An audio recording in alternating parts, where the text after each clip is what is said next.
सबको जय मसीह की। आप सभी का स्वागत है सरी अकेले पॉलिटिक्स चैनल में। आज हम विशेष टॉपिक के ऊपर में बात करने वाले हैं। क्या एक स्त्री, एक महिला पास्टर या बिशप बन सकती है? इस विषय में बहुत लोगों की राय अलग अलग हो सकती है। कोई कह सकता है कि हाँ, एक स्त्री पास्टर या बिशप बन सकती है, और कोई कह सकता है कि नहीं, कोई स्त्री बस पास्टर या बिशप नहीं बन सकती। तो हम आज बिब्लिकल आधार पर देखेंगे, क्या एक स्त्री पास्टर बन सकती है या बिशप बन सकती है। तो वीडियो को अंत तक ध्यानपूर्वक जरूर देखिए।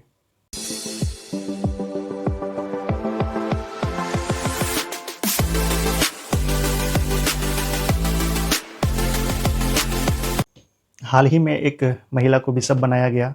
ये फेसबुक में एक धार्मिक संस्थान के ऑफिशियल पेज से शेयर किया गया था इस पोस्ट को, और कुछ समय के बाद ही हमारे एक व्हाट्सएप ग्रुप है ऑल इंडिया यूथ का, उसमें ये पोस्ट उस ग्रुप में देखने को मिलता है। और बहुत सारे जो युवा हैं सब अपना अपना रिएक्शन देते हैं, और इस घटना को ऐतिहासिक बता करके अपना रिएक्शन देते हैं और सब बधाई देना शुरू कर देते हैं। फिर हम भी उस पोस्ट पर रिएक्शन देते हैं, लेकिन तुरंत ही मेरे मैसेजेस को डिलीट कर दिए जाते हैं, क्योंकि मैंने इसके ऊपर में आपत्ति जताई थी।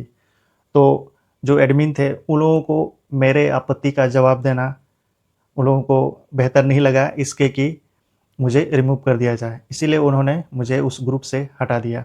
तो पहले उन मैसेजेस को देखते हैं, उन्होंने आखिर क्या बिब्लिकली रिप्लाई किया है कि क्या एक महिला बिशप बन सकती है। कोई बिब्लिकल रेफरेंस दे करके क्या उन्होंने डिफेंड किया है।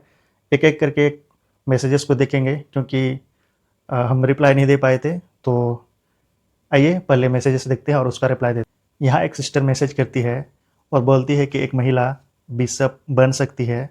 जो विश्वास में जो लीडरशिप है वो जेंडर के आधार पर नहीं, बल्कि बुलाहट, चरित्र और क्षमता के आधार पर होना चाहिए। और बोलती है कि पूरे इतिहास में महिलाओं ने विश्वास को बढ़ाने के लिए और शिक्षा के लिए, समुदायों की सेवा करने के लिए शक्तिशाली भूमिका निभाई है।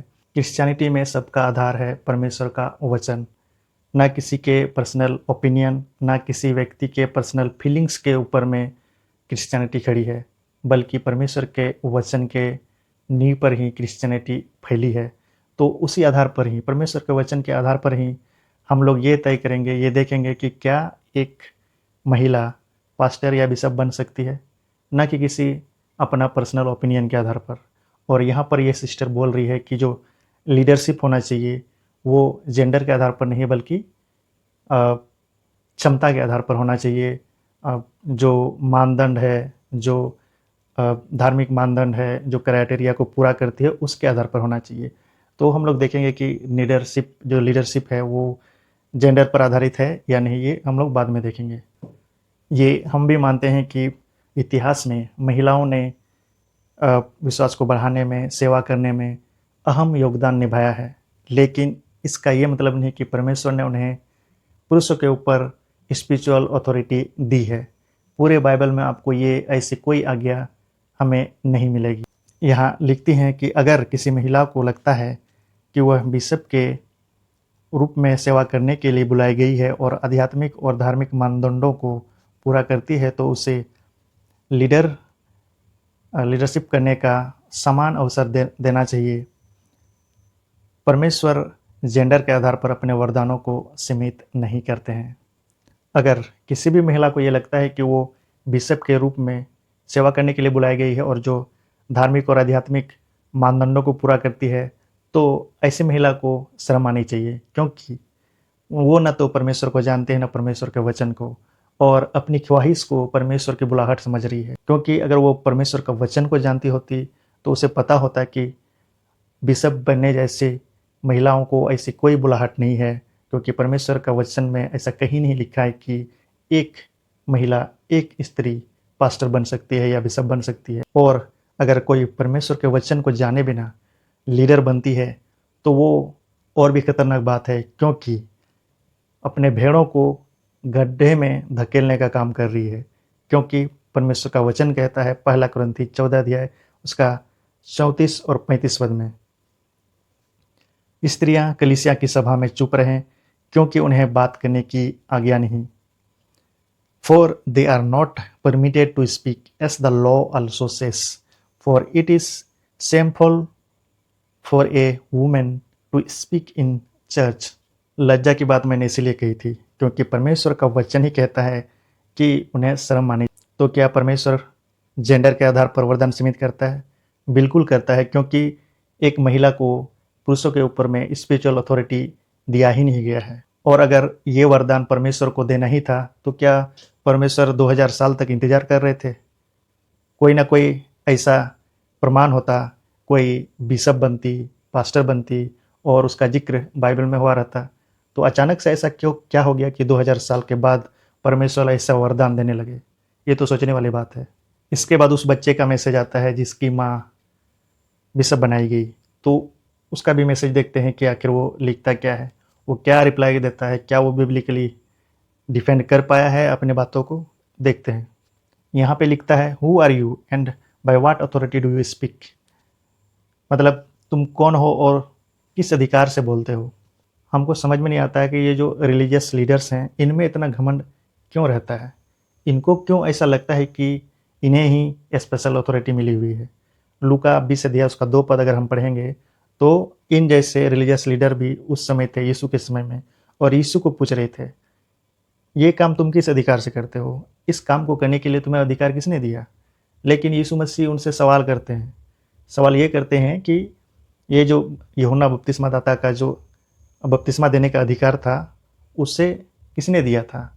उसे यूहन्ना बपतिस्मा दाता को नियुक्त किसने किया था? कोई रिलीजियस संस्थान, कोई धार्मिक संस्थान, या परमेश्वर ने उसे नियुक्त किया था? तो वे लोग जवाब नहीं दे पाए थे। और अगर हम इनसे सवाल पूछें तो ये भी जवाब नहीं दे पाएंगे। खैर, ये जो अधिकार की बात है ये मुझे परमेश्वर का वचन हमें देता है ग्रेट कमीशन, महान आदेश के द्वारा, मत्ती 28 उसका 18 से 20 पद में, कि सुसमाचार प्रचार करो और सिखाओ। तो क्या अब सुसमाचार प्रचार करने से और सिखाने से भी तुम रोकोगे? रोक नहीं पाओगे, क्योंकि तीतुस 2 अध्याय उसका 15 पद ये परमेश्वर का वचन हमें अधिकार देता है। वहाँ लिखा हुआ है पूरे अधिकार के साथ में बातें कह और समझा और सिखाता रहा। You have the authority to correct them when necessary. और जिस तरह से परमेश्वर का काम बिगाड़ रहे हो, करेक्ट करना तो बनता ही है। और जो खुलेआम परमेश्वर का वचन तोड़ करके एक महिला को पास्टर बना रहे हो, बिशप बना रहे हो, ये तो सबके सामने पाप कर रहे हो। और इसके लिए भी वचन है जो परमेश्वर का वचन कहता है 1 तीमुथियुस 5 अध्याय उसका 20 पद में, कि पाप करने वालों को सबके सामने समझा दे ताकि और लोग भी डरें। तो इससे एक चेतावनी समझो, और जिसको ये चेतावनी नहीं लगती है तो वो परमेश्वर का वचन को तोड़ने के लिए बाध्य नहीं है, वो उसका अलग से उसका फल जरूर मिलेगा। यह बात बिल्कुल स्पष्ट कर दी जानी चाहिए। धार्मिक संस्थान जो संवैधानिक रूप से महिलाओं को बिशप बनने का अधिकार देती है, इसमें बहस नहीं होनी चाहिए। और यह जो व्हाट्सएप जो ग्रुप है इस धार्मिक संस्थान के अधिकार के तहत ही काम करता है। यहाँ यह बच्चा अपने धार्मिक संस्थान की बड़ाई करके कहता है कि उनके संविधान के अनुसार एक महिला बिशप बन सकती है। बड़ाई क्यों ना करे, क्योंकि इनकी माताश्री खुद बिशप बनाई गई है, तो ये गुणगान जरूर करेंगे। हालांकि जो यीशु मसीह के समय में भी ऐसे जो रिलीजियस लीडर्स थे, सदूकी, फरीसी जैसे लोग, वे परमेश्वर का वचन को तोड़ करके अपने आप को धर्मी होने का दावा करते थे। लेकिन यीशु मसीह ने उन्हें क्या कहा? पाखंडी, अंधे अगुए। क्योंकि यीशु खुद कहते हैं मत्ती उसका 15 अध्याय 9 पद, मैथ्यू चैप्टर 15 वर्स 9, उसमें लिखा है they worship me in vain, their teachings are merely human rules. मेरे लिए उनकी उपासना व्यर्थ है, क्योंकि उनकी शिक्षा केवल लोगों द्वारा बनाए हुए सिद्धांत हैं। और यही ह्यूमन रूल्स जो ये लोग बनाए हैं, जो लोगों द्वारा बनाए गए सिद्धांत है, यही इन जैसे धार्मिक संस्थान ही फॉलो करते हैं परमेश्वर का वचन को तोड़ करके। हम चर्च के भविष्य के लिए कमिटेड हैं, युवाओं को सशक्त बनाने के लिए और धार्मिक संस्थान के सिद्धांत का सम्मान के लिए हम प्रतिबद्ध हैं।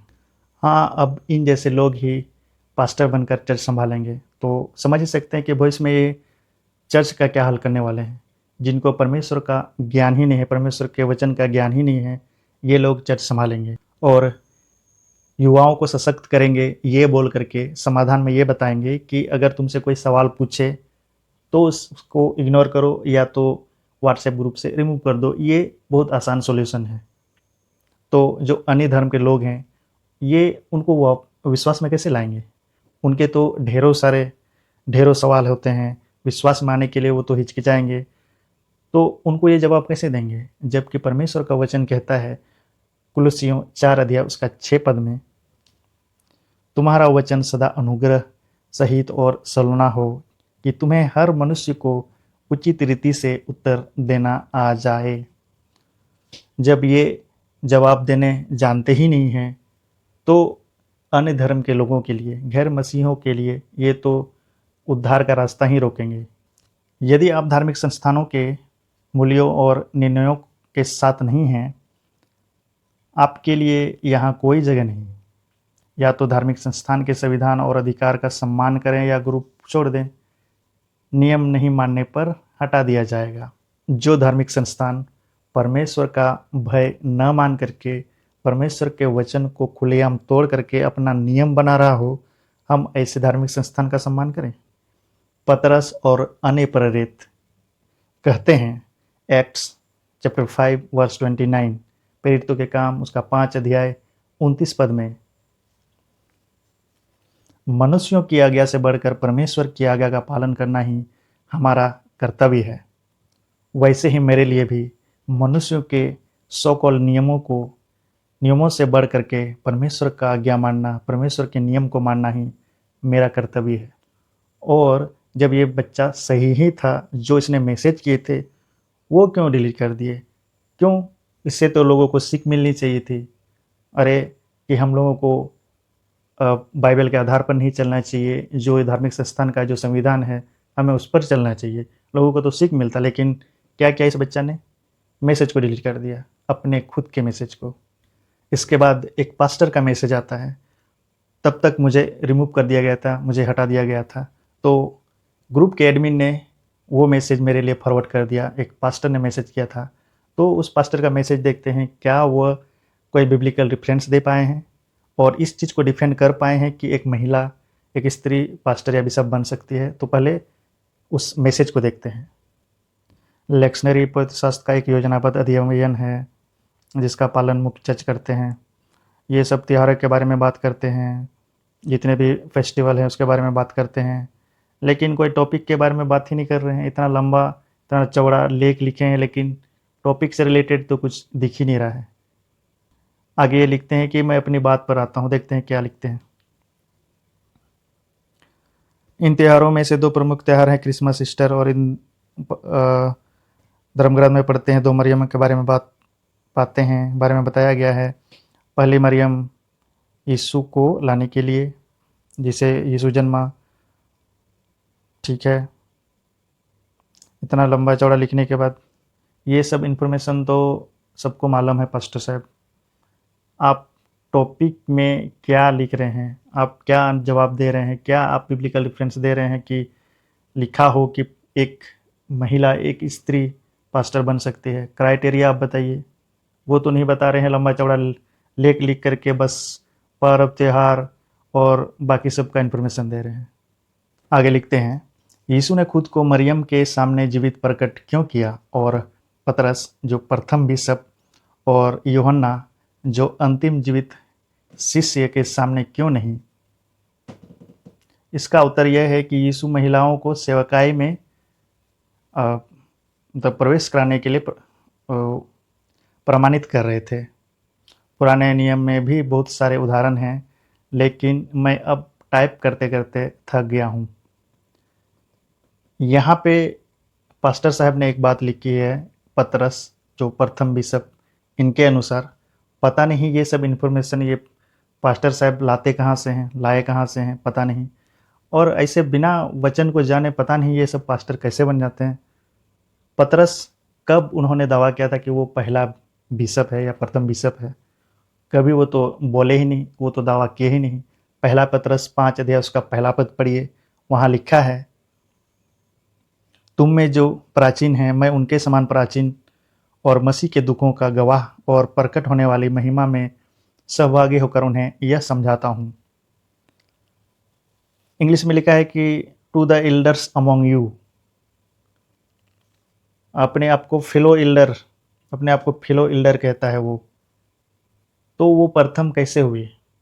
जब वो अपने आप को उन लोगों के समान ही मानता है, बाकी लोगों के समान ही, तो ये प्रथम शिष्य कैसे हो गए, प्रथम बिशप कैसे हो गए?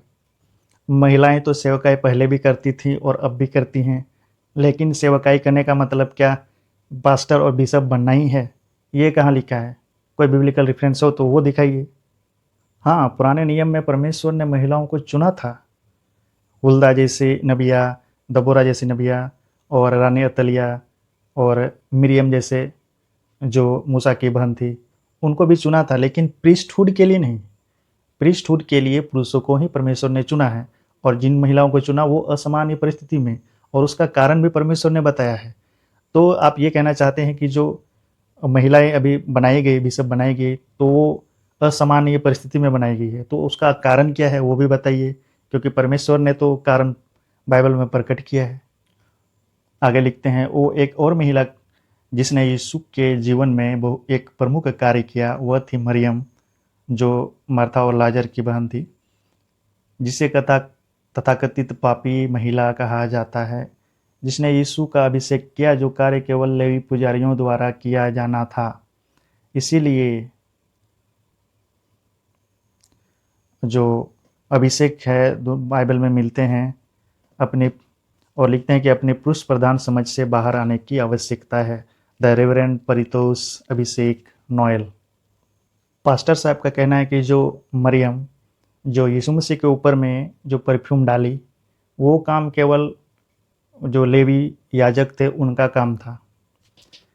हमको समझ में नहीं आता कि ये जो पास्टर हैं ये बनते कैसे हैं?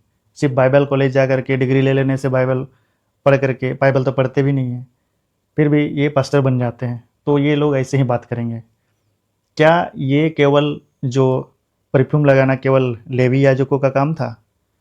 जबकि यीशु मसीह क्या कहते हैं लूका 7:40 में, तूने मेरे सिर पर तेल नहीं मला, पर इसने मेरे पाँव पर इत्र मला। You did not anoint my head with oil, but she has anointed my feet with ointment. इनके अनुसार तो यीशु मसीह को पता ही नहीं था कि जो अनॉइंट करने का काम है वो लेवी याजकों का काम है, वरना ये तो बोलते नहीं कि तूने मेरे सिर पर तेल नहीं मला। ये बात तो बोलते ही नहीं। तेल मलना किसी व्यक्ति के ऊपर में ये एक पुरानी परंपरा थी जो अतिथि सत्कार करने के लिए किया जाता था। यीशु मसीह के ऊपर में तेल नहीं लगाया गया था, उनका आदर ठीक से नहीं किया गया था, इसीलिए यीशु मसीह उनसे बोलते हैं कि तूने मेरे सिर पर तेल नहीं मला। जिस अभिषेक तेल के बारे में बात कर रहे हैं, जिस अनॉइंटिंग ऑयल के बारे में बात कर रहे हैं, जो सिर्फ लेवी याजक इस्तेमाल करते थे, वह निर्गमन 30 अध्याय 23 से 25 में लिखा हुआ है। और उस अनॉइंटिंग ऑयल को बनाने के लिए एक अलग ही विधि थी जो निर्गमन 30 अध्याय 23 से 25 में हमें देखने को मिलता है। और इसके जैसा तेल बनाने के लिए लोगों को मना किया गया था, लोगों के लिए प्रतिबंध था। जो मनुष्य अगर अपने पर्सनल यूज के लिए इस्तेमाल कर रहा है, पर्सनली उस तेल का उपयोग कर रहा है, तो उसको नष्ट करने के लिए नियम थे। निर्गमन 30 अध्याय 32 से 33 में हम लोग पढ़ सकते हैं। ये अभिषेक तेल किन के लिए और किन चीज़ों के लिए इस्तेमाल होता था, वो निर्गमन 30 अध्याय उसका 26 से 30 में हम लोग पढ़ सकते हैं। और वैसे ही जो तेल का महत्व है पुराने नियम और नए नियम में अलग अलग है। पुराने नियम में इसको ब्यूटिफिकेशन के लिए, मतलब जो महिलाएं हैं अपना सौंदर्य निखारने के लिए भी इस तेल का प्रयोग करती थी। एस्थेर उसका 2 अध्याय 12 में और रूत 3 अध्याय 3 में हम लोग देख सकते हैं। नया नियम में तेल का उपयोग बहुत तरह से हुआ है, जैसे हम डेली लगा सकते हैं, रोज़ लगा सकते हैं। यीशु ने खुद कहा है मत्ती 6 अध्याय उसका 17 में।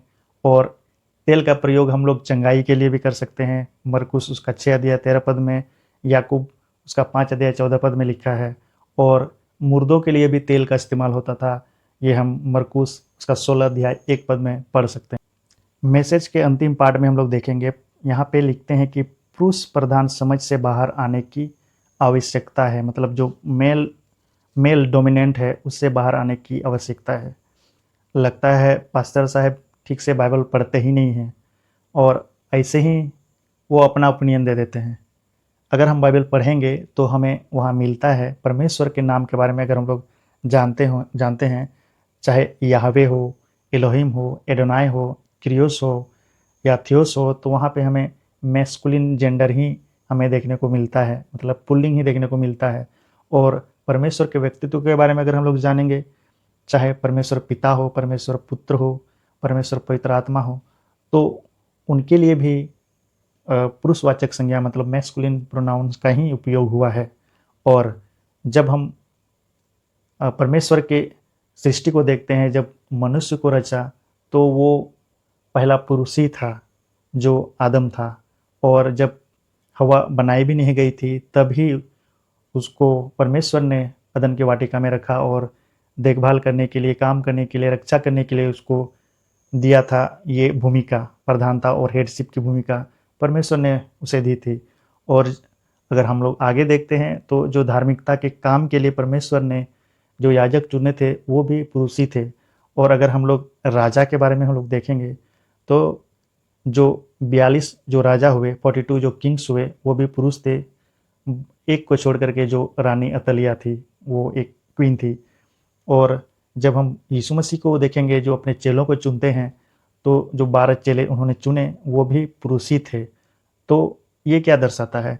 जेनेसिस टू रेवलेशन में हमें ये देखने को ही मिलता है कि जो लीडरशिप की भूमिका जो है, हेडशिप की जो भूमिका है, वो पुरुषों को ही दी गई है।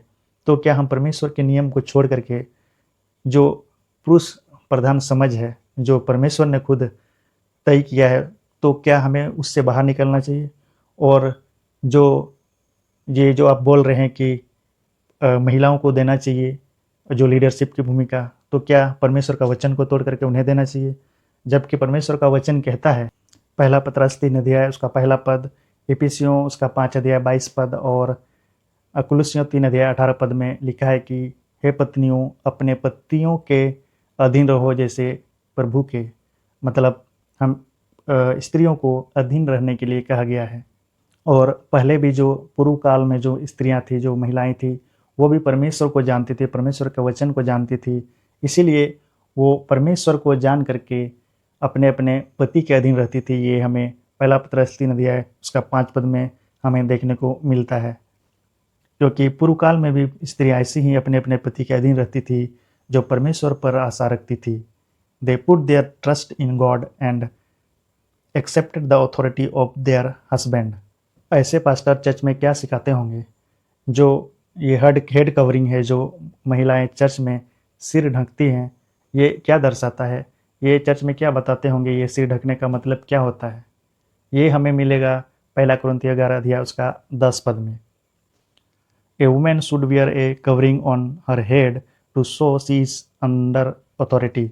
यहाँ पे यही लिखा गया है कि वो ये दर्शाता है, जो सिर ढकना यही दर्शाता है कि वो अंडर अथॉरिटी है, मतलब वो अधीन है। अधीन रहने में कोई बुराई है?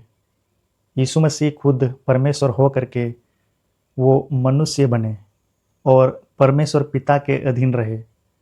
और हमें भी ये कहते हैं कि हमें अधीन रहना चाहिए। जैसे पहला कुरिन्थियों 11 अध्याय 3 पद में हमें देखने को मिलता है कि जो हमारा जो सिर है वो मसीह है और कलीसिया का सिर भी मसीह है। जैसे हम लोग देखते हैं, वैसे ही स्त्रियों का सिर पुरुष है, वैसे ही हमें सबके अधीन रहना चाहिए।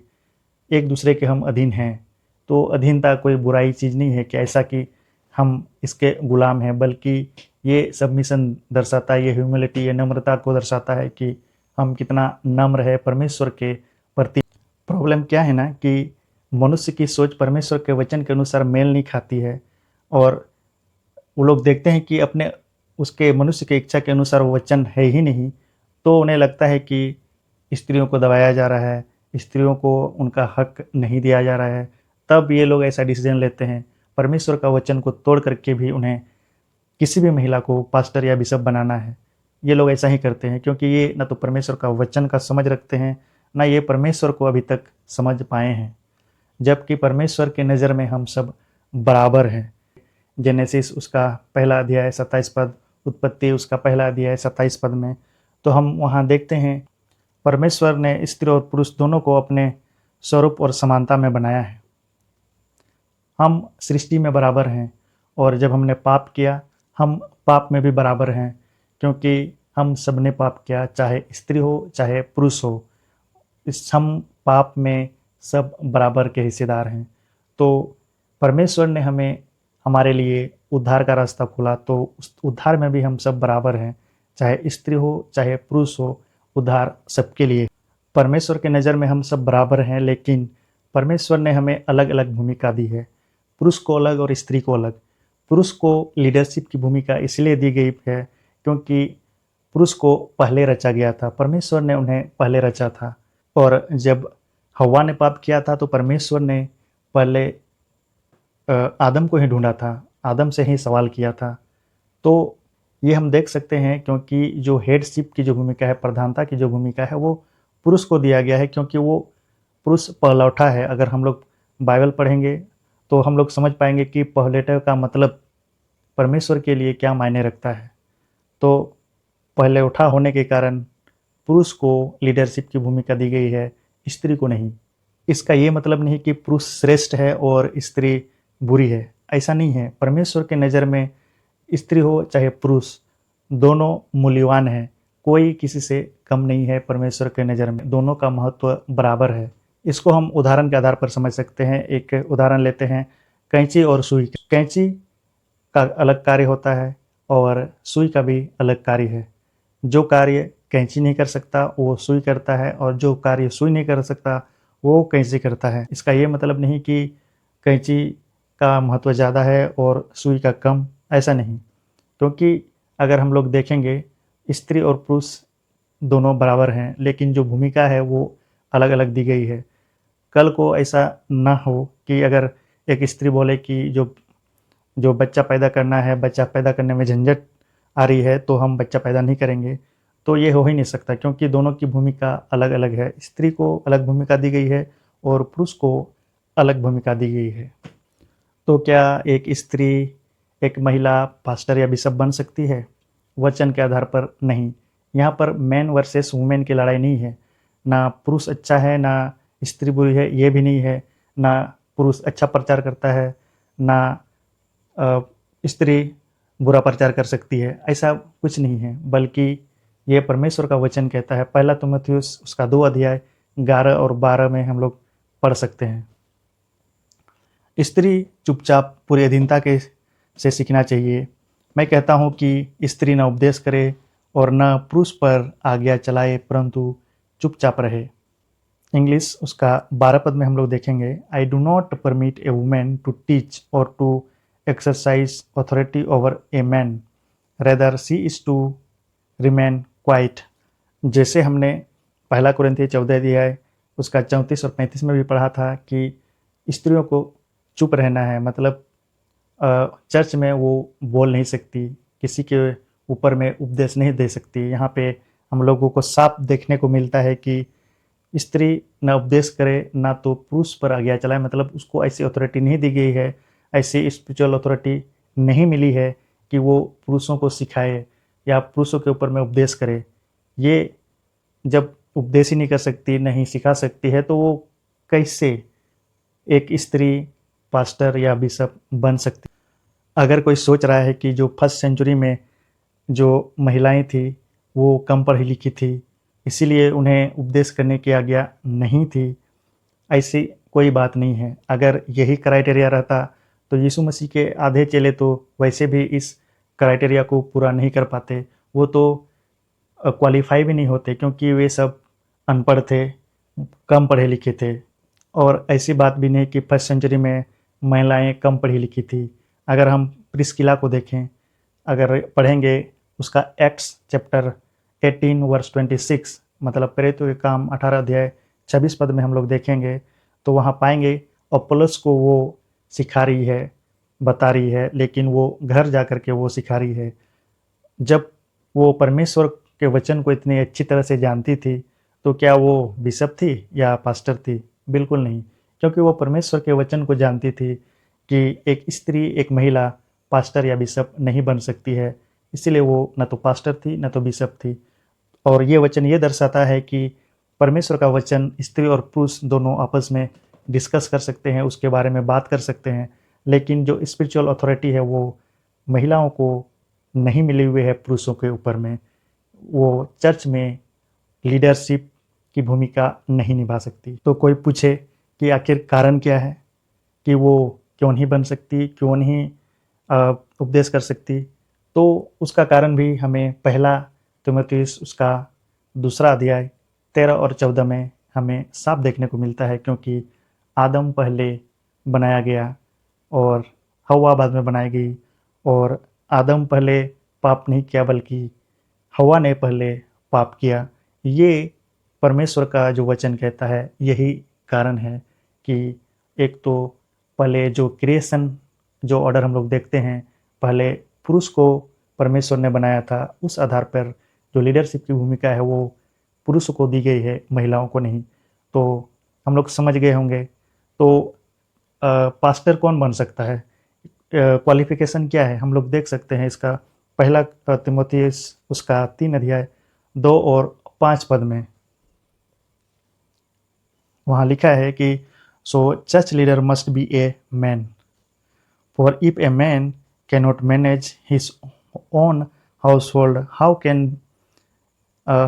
ही take care of God's church. जैसे हमने पढ़ा कि जो चर्च लीडर है वो पुरुष ही होना चाहिए, ना कि कोई महिला। और जो घर का संभालने वाला हो, जो पुरुष, उस हिसाब से ही परमेश्वर का जो घर है, मंदिर है, कलीसिया है, उसको संभालने वाला भी पुरुष ही होना चाहिए, ना कि कोई। तो क्या महिलाएं सेवा नहीं कर सकती? नहीं, ऐसा बात नहीं है कि महिलाएं सेवा नहीं कर सकती, बल्कि उन्हें पास्टर और बिशप बनने से रोका गया है। लीडरशिप की भूमिका नहीं दी गई है पुरुषों के ऊपर में, और बाकी वो सेवा कर सकती है, जैसे पब्लिक प्रेयर या भविष्यवाणी कर सकती है। ये पहला कुरिन्थी 11 अध्याय 5 पद में हम लोग देखते हैं, परमेश्वर ने उन्हें वरदान दिया है कि वो पब्लिक प्रेयर करे और भविष्यवाणी करे, या वो बच्चों को सिखा सकती है, महिलाओं के को उपदेश दे सकती है, और जो लोग परमेश्वर का वचन को नहीं जानते हैं, जो परमेश्वर को नहीं जानते हैं, उनको वो सुसमाचार बता सकती है, और म्यूजिक में या वर्शिप में वो अपना योगदान दे सकती है। वो उस चीज़ में वो सेवा कर सकती है, बाकी जो पास्टर या बिशप बन करके नहीं। तो आई होप आप लोग समझ गए होंगे कि स्त्री को पास्टर बनना चाहिए या नहीं बनना चाहिए, या और उनके लिए क्या क्या वो सेवा है, वो क्या क्या सेवा कर सकती है, ये आप लोग समझ गए होंगे। तो आप सभी को जय मसीह की।